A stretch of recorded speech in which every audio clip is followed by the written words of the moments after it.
जब हम लोग एंगर इश्यूज़ की बात कर रहे हैं तो इसके यूँ तो हम लोग बॉडी के चेंजेस देख ही रहे हैं किसी भी व्यक्ति में, लेकिन कुछ सिम्टम्स को अगर एक दो पॉइंट्स में हम समझना चाहें तो किस तरह के सिम्टम्स हैं?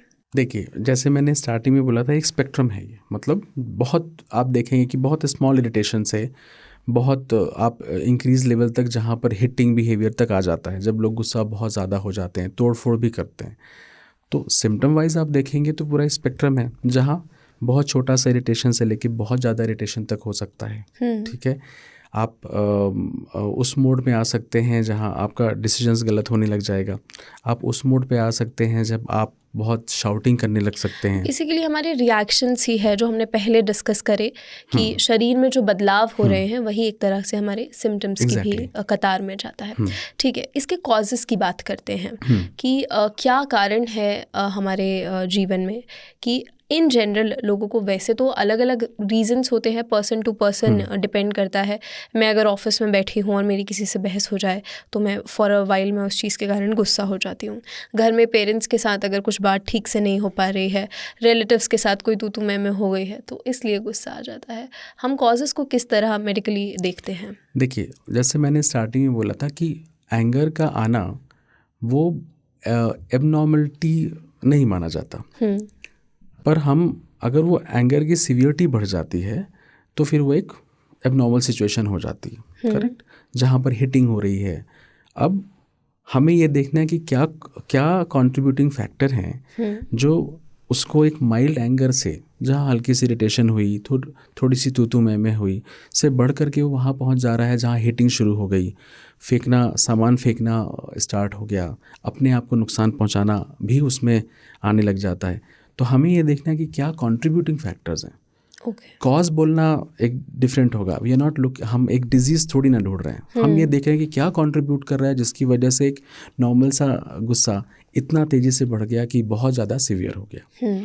तो कॉज में हम अब उसको दो एंगल से देख सकते हैं या दो ग्रुप में डाल सकते हैं, एक मेडिकल और दूसरा साइकोलॉजिकल कॉजेस। मेडिकल में जिन लोगों को क्रोनिक इलनेसेस होती हैं, जैसे कि ऑस्टियोआर्थराइटिस हो गया, डायबिटीज़ हो गई, हाइपरटेंशन हो गया, बहुत दिनों से जो ट्रीटमेंट ले रहे हैं, उसके लिए ये लोग प्रोन होते हैं ज़्यादा एंगर के लेवल पे जाने के लिए।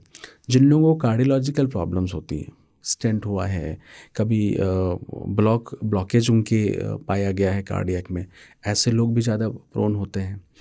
जिन लोगों को एंडोक्राइनोलॉजिकल प्रॉब्लम्स हैं, जैसे कि डायबिटीज़ है, थायराइड की प्रॉब्लम्स हैं, हाइपो है या हाइपरथायरॉयडिज्म है, या आप जैसे देखेंगे कि PMS होता है, जब पेरीमेंस्ट्रुअल सिंड्रोम होता है, जहाँ पे हार्मोनल फ्लक्चुएशंस फीमेल्स में होता है, उस समय भी आप देखोगे कि इरिटेबिलिटी बढ़ जाती है, गुस्सा ज़्यादा आता है। तो ये सारे फैक्टर्स हैं जो ऑफन कंट्रीब्यूट मेडिकली करते हैं लोगों को ऐसा प्रॉब्लम होने में, जहाँ पे सीवियरिटी बढ़ जाती है। साइकोलॉजिकली जो हम लोग देखते हैं, जो साइकोलॉजिकल इलनेसेस हैं उसमें एक सब्सटेंस अब्यूज़ है। ऑफन जो लोग सब्सटेंसेस लेते हैं, मतलब अल्कोहल एडिक्शन है, निकोटिन एडिक्शन है, ओपियोइड एडिक्शन है, ऐसे लोग ज़्यादा प्रोन हैं कि जहाँ गुस्सा बहुत सीवियर लेवल पे चला जाए।